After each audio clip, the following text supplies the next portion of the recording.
नमस्कार दोस्तों, स्वागत है आपका वैद आईसीएस लॉ के यूट्यूब चैनल पर। और आज मैं आप सभी के समक्ष उपस्थित हुआ हूँ एक बहुत महत्वपूर्ण विषय को लेकर के। आज 30 अप्रैल है। मेरे पीछे का बैकग्राउंड आप समझ ही गए होंगे। पीछे हमारे देश में जो न्याय का सबसे बड़ा मंदिर है हमारे देश में, हमारे देश का सुप्रीम कोर्ट, सर्वोच्च न्यायालय, और उसके साथ ही 3 जजों की बेंच, जिससे हम सभी लोग लगातार अभी भी ये उम्मीद किए हुए हैं कि 3 ईयर जजमेंट पर जल्द से फैसला आएगा।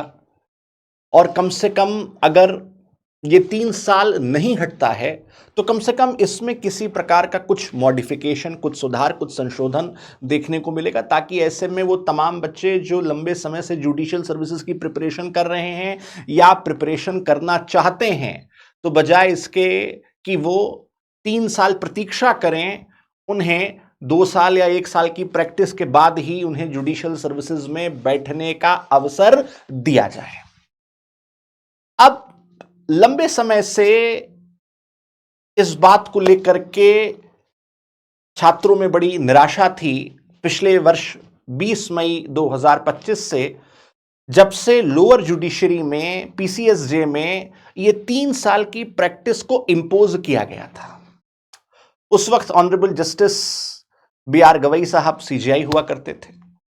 उनकी बेंच के द्वारा यह फैसला सुनाया गया और 20 मई 2025 मैं उसे काला दिवस मानता हूं, तमाम विधि के शिक्षकों के लिए भी और छात्रों के लिए, क्योंकि उसी दिन हुआ कि 3 साल की प्रैक्टिस को फिर से रीइंस्टेट किया गया। और उसके पीछे तर्क यह दिया गया कि दरअसल जो जजेस सिलेक्ट होकर आ रहे हैं उनके में मैनरिज्म नहीं है, उनके में बेसिक एटिकेट्स नहीं है, और कई व्यवहारिक दिक्कतों का सामना कोर्ट रूम में होता है। और इस वजह से जरूरी है कि उन्हें जब तक 3 साल की प्रैक्टिस नहीं होगी तब तक वो किसी भी रूप में जो है जज के रूप में, न्यायाधीश के रूप में फैसला नहीं दे पाएंगे। ये तर्क इसके पीछे दिया गया। फैसला आ गया। शुरुआत में बड़ा इसकी मुखालफत हुई, बड़ा विरोध हुआ, छात्रों में बड़ी निराशा हुई। गवई साहब सेवानिवृत्त होते हैं, नए सीजेआई आते हैं, ऑनरेबल जस्टिस सूर्यकांत सर। नवंबर में इनके द्वारा एक बयान दिया जाता है जो हम तमाम टीचर्स में और लॉ के तमाम एस्पिरेंट्स में एक रोशनी उजागर करता है, एक उम्मीद जगाता है, एक उम्मीद का, एक आशा का एक दीपक जलता है, जिसमें ये कहते हैं कि ये जो 3 साल की प्रैक्टिस है, इससे जितने नए एस्पिरेंट्स हैं, नए बच्चे हैं जो अभी लॉ फाइनल ईयर में हैं या 4th ईयर में हैं या अपना लॉ कंप्लीट कर रहे हैं, और विशेषकर जो एनएलयूज के बच्चे हैं, अगर ये 3 साल का नियम रहेगा तो लगातार उनके मन में जो निराशा, हताशा बनी हुई है वो और बनी रहेगी, और हमें यंग माइंड्स और यंग टैलेंट्स नहीं मिलेंगे। और अगर आवश्यकता होगी तो हम इसकी समीक्षा करेंगे और इसे हटाएंगे। इसी बीच सुप्रीम कोर्ट में एक याचिका दाखिल की जाती है जिसे कहा जाता है भूमिका ट्रस्ट बनाम भारत संघ। भूमिका ट्रस्ट का उद्देश्य यह था कि ये जो पर्टिकुलरली जो दिव्यांगजन हैं, यानी ऐसे हमारे लॉ ग्रेजुएट्स हैं जो पर्सन विद डिसेबिलिटी हैं, इन्हें यह प्रैक्टिस करने में बहुत दिक्कत होगी, क्योंकि हम आप सब जानते हैं कोर्ट रूम में, कचहरी में बड़ा परिश्रम, तप, त्याग सब कुछ रहता है, और काम ढूंढना, इंटर्न के रूप में काम करना, प्रैक्टिस के रूप में काम करना बेहद मुश्किल होता है। और विशेषकर जो हमारे पर्सन विद डिसेबिलिटीज हैं, इन्हें एज अ इंटर्न भी बहुत कम लोग रखते हैं, या ज्यादातर ऐसे बच्चों का या इनके ज्ञान, विवेक सब कुछ होते हुए भी इन्हें वो प्लेटफॉर्म प्रैक्टिस के लिए या सीखने के लिए नहीं मिल पाता जिसके वो हकदार हैं। और ऐसे में यहां पर एक याचिका दाखिल की गई कि आप इन्हें, पीडब्ल्यूडी कैंडिडेट्स को, पर्सन विद डिसेबिलिटी कैंडिडेट्स को आप एग्जेम्प्ट कर दीजिए। सुप्रीम कोर्ट ने कहा देखिए साहब, अगर हम करेंगे तो सबके लिए करेंगे, वरना किसी के लिए भी जो है एग्जेम्पशन नहीं होगा। उस मामले में सुप्रीम कोर्ट ने उस प्ली को एक्सेप्ट किया।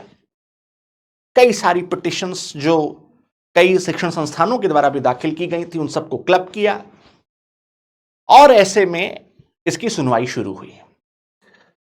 नवंबर से लगातार कई यूट्यूब प्लेटफॉर्म्स पर, तमाम जगहों पर यह लगातार आ रहा था कि बस अब हट गया है 3 ईयर जजमेंट, अब हो जाएगा। नवंबर से होते होते होते होते मार्च आ गया। मार्च तक इतनी इमेज क्लियर हो गई कि 3 ईयर रहेगा, पर इसमें जरूरी संशोधन किए जाएंगे, इसमें जरूरी मॉडिफिकेशन किए जाएंगे।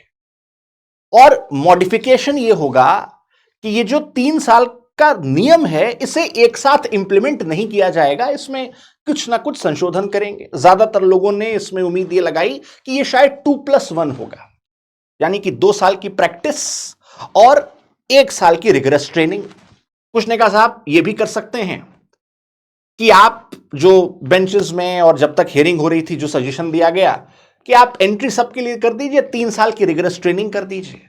कुछ ने कहा कि साहब ऐसा करिए 1 साल की ट्रेनिंग और 2 साल की प्रैक्टिस कर दीजिए। ऐसे तमाम सुझाव सर्वोच्च न्यायालय के सामने आए। अंततः हुआ कि अप्रैल में फैसला आएगा, 10 अप्रैल, 14 अप्रैल और आज होते होते 30 अप्रैल हो गए। और आज भी पिछले 2 बार से लगातार बेंच कैंसिल कर दी गई है। तो माना कि तकफ्फुल ना करोगे पर खाक हो जाएंगे तुम्हारी खबर होने तक। आखिर ये किस बात की परीक्षा ली जा रही है? तमाम छात्रों की, तमाम उन बच्चों की जो केवल वैकेंसी या 3 साल के एलिजिबिलिटी क्राइटेरिया नहीं, जब ये नहीं भी था तो भी वैकेंसी के लिए 4-4 साल, 5-5 साल की प्रतीक्षा करनी पड़ती थी। उत्तर प्रदेश में 2022 से पहले परीक्षा 2018 में हुई थी, 4 साल बाद वैकेंसी आई थी।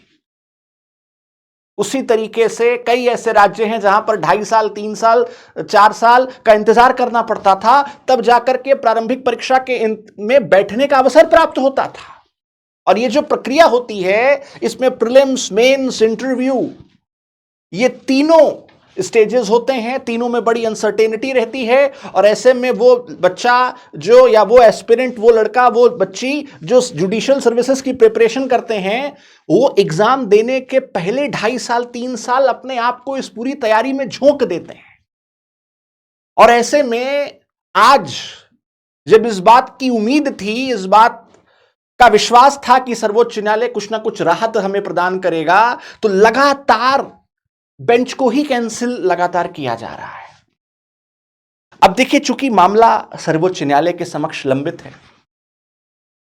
और चूंकि मैं विधि का छात्र हूं, संविधान का छात्र हूं, तो मेरा पूर्ण विश्वास अपने सर्वोच्च न्यायालय पर है और हमेशा रहेगा। तो उस मामले में प्रत्यक्ष रूप से तो मैं कोई टिप्पणी नहीं कर सकता, पर मैं अपने उन तमाम छात्र छात्राओं के भी साथ हूं जो लगातार मुझसे संपर्क करते हैं, हमारे साथ पढ़ते हैं, हमारे स्टूडेंट्स हैं, या वो तमाम लोग जो शायद इस वीडियो को देखेंगे। तो आपकी तमाम जो इस वक्त आप जिस मेंटल ट्रॉमा से गुजर रहे हैं, कंफ्यूजन से गुजर रहे हैं कि हम आखिर करें क्या, कि अगर हम एलएलएम में एनरोल होते हैं तो वहां पे भी ब्रेक इन प्रैक्टिस मान लिया जा रहा है, ये भी समस्या आ रही है। तो अगर हमें प्रैक्टिस में ही करना है तो कम से कम एक बार हमको श्योर हो जाए कि साहब ठीक है 3 साल रहेगा, इसमें करके खत्म किया जाए। तो यहां पर अब आखिर वो तमाम बच्चे करें क्या? देखिए, सबसे पहले तो मेरा सजेशन आप सभी छात्रों को यह होगा कि आप सभी लोग सबसे पहले तो जैसे ही आपका लॉ कंप्लीट हो अपना रजिस्ट्रेशन कंप्लीट करा लें और एआईबी क्वालिफाई कर लें। क्योंकि देखिए, बहुत से लोग ऐसे होते थे जिनका पहले लॉ तो कंप्लीट हो जाता था पर वो रजिस्ट्रेशन नहीं कराते थे, और उस वजह से बहुत से लोग जिनका लॉ 21 में कंप्लीट हुआ है, 22 में कंप्लीट हुआ है, पर रजिस्ट्रेशन 25 का या 24 का है, तो अभी भी एलिजिबल नहीं है उन राज्यों के लिए जहां पे परीक्षा होनी है। तो ऐसे में सबसे पहले तो आप अपना रजिस्ट्रेशन करा लें। दूसरी चीज ये कि अगर आप एक संतुलन साध सकते हो अपनी प्रैक्टिस के बीच और अपनी पढ़ाई के बीच, तो आप वो संतुलन साधने का प्रयास करें और कोशिश ये करें कि आपके लॉ कंप्लीट होने के 1 साल 2 साल के भीतर आपका जो पूरा कोर्स है जुडिशियल सर्विसेज का, न्यायिक सेवा का, वो कंप्लीट हो जाए, पूर्ण हो जाए, ताकि अगर आप बाद में प्रैक्टिस में भी जाएं तो आपका बहुत ज्यादा समय वहां पर ना लगे। और मैं इसलिए नहीं कह रहा हूं कि हमारा खुद एक संस्थान है, हम लोग न्यायिक सेवा की तैयारी कराते हैं, क्योंकि देखिए आप जब भी तैयारी शुरू करेंगे, चाहे जहां से पढ़ेंगे, आपको न्यूनतम 1.5 से 2 वर्षों का समय पूरे पाठ्यक्रम को पूर्ण करने में लगेगा। क्योंकि देखिए जब हम प्रिपरेशन करते हैं और जब हम प्रैक्टिस करते हैं तो दोनों अलग चीजें हैं। अगर आप उसमें बैलेंस कर लें तो सबसे अच्छी बात है। तो मेरा आपके ये 2 सुझाव फिलहाल के लिए हैं। और तीसरा, मेरा एक सर्वोच्च न्यायालय से आग्रह है, आप सभी छात्रों से आग्रह है, वो तमाम लोग जो दिल्ली में हो या कहीं अन्य हो, किसी दिल्ली में प्रैक्टिस करते हो, हाई कोर्ट सुप्रीम कोर्ट में, उनसे है कि एक बार सर्वोच्च न्यायालय के सामने इस पिटीशन में इस बात को आर्ग्यूमेंट में यह भी रखा जाए कि सर ये ठीक बात है कि जजों को व्यवहारिक ज्ञान होना चाहिए जो लोअर जुडिशरी के हैं, पर इस बात पे भी चर्चा होनी चाहिए कि कितनी वैकेंसीज रेगुलर आ रही हैं। इस बात पे भी चर्चा होनी चाहिए कि जो भर्तियां परीक्षा आयोग या हाईकोर्ट्स करवा रहे हैं या विशेषकर लोक सेवा आयोग करवा रहा है, उसमें कितनी पारदर्शिता है। 2022 में यूपी पीसीएसजे की मुख्य परीक्षा में कॉपियों से, उत्तर पुस्तिकाओं से पन्ने फाड़े गए थे। तो इस बात की भी जांच होनी चाहिए और उसकी शुचिता, उसकी पारदर्शिता को प्राथमिकता देने का काम करना चाहिए। इस बात पर भी चिंतन होना चाहिए। आप बिल्कुल इंपोज कर दीजिए सर 3 साल का जजमेंट तक, पर कम से कम उस छात्र के लिए जिसने पहले से ही 2 साल 3 साल अपने प्रिपरेशन के दे दिए हैं, कम से कम उसे इतना तो विश्वास रहे कि जब मैं इस परीक्षा में बैठने जा रहा हूं तो मुझे एक समान अवसर तो मिलेगा, क्योंकि हमारे देश में समानता का अवसर है। उसी के साथ का कोई कैंडिडेट जो सिंपल ग्रेजुएट होगा, बीए कंप्लीट किया होगा या बीटेक हो गया, कोई प्रोफेशनल डिग्री ले रखी होगी, बीकॉम किया होगा, वो इस देश की सिविल सर्विसेज में बैठने के लिए योग्य होगा। पर 5 वर्ष और 3 साल का लॉ, वो भी ग्रेजुएशन होने के बाद, वो बच्चा पीसीएसजे की परीक्षा में नहीं बैठ पाएगा। तो ऐसे में मेरा यह आग्रह है कि इस बात पर भी ध्यान दिया जाए कि माननीय सर्वोच्च न्यायालय तमाम लोक सेवा आयोगों को, तमाम उच्च न्यायालयों को इस बात पर भी निर्देश जारी करे कि जो वैकेंसीज आए वो रेगुलर फॉर्म में आए और उनमें पूरी ट्रांसपेरेंसी के साथ एग्जाम करवाया जाए और कोई कंफ्यूजन ना रहे। बिहार की सेवा को लेकर के, बिहार न्यायिक सेवा के परीक्षा को लेकर के लगातार छात्र कंफ्यूज हैं, क्योंकि सर्वोच्च न्यायालय ने 30 अप्रैल की तिथि दी थी और ये उम्मीद थी कि आज कुछ निर्णय आएगा, पर वो नहीं आया। कई मुझसे छात्र यूट्यूब पर कमेंट्स पर लगातार ये पूछ चुके हैं कि सर क्या वो एग्जाम होगा, स्थिति नहीं स्पष्ट है। तो ऐसे में आप सभी लोग अपना धैर्य बनाए रखें, बिल्कुल भी आपको निराश होने की आवश्यकता नहीं है। आप अपने परिश्रम, अपने पुरुषार्थ, अपने तप से आप जो कर सकते हैं आप ऑलरेडी पहले से कर रहे हैं अपनी प्रिपरेशन में। और अगर आपको आपकी तैयारी में किसी भी प्रकार की कोई भी सहायता चाहिए होगी किसी भी स्टेज पर, तो उसके लिए हमारी टीम जो है वो हमेशा आपके साथ रहेगी। तो ऐसे में मेरा आग्रह आपसे यह है कि जहां आपने लगातार इतने दिन से थोड़ा ये इसको आप सहते आ रहे हैं, मुझे लगता है कि शायद वेकेशन बेंच के बाद या कुछ समय में या इस वर्ष के अंत तक, जहां तक हमें निश्चित रूप से कुछ ना कुछ राहत जरूर देखने को मिलेगी। और यही सर्वोच्च न्यायालय हम तमाम शिक्षकों को और आप तमाम एस्पिरेंट्स को एक बहुत बड़ी राहत प्रदान करेगा। तो इसलिए बिल्कुल भी निराश ना हो, बिल्कुल भी परेशान ना हो।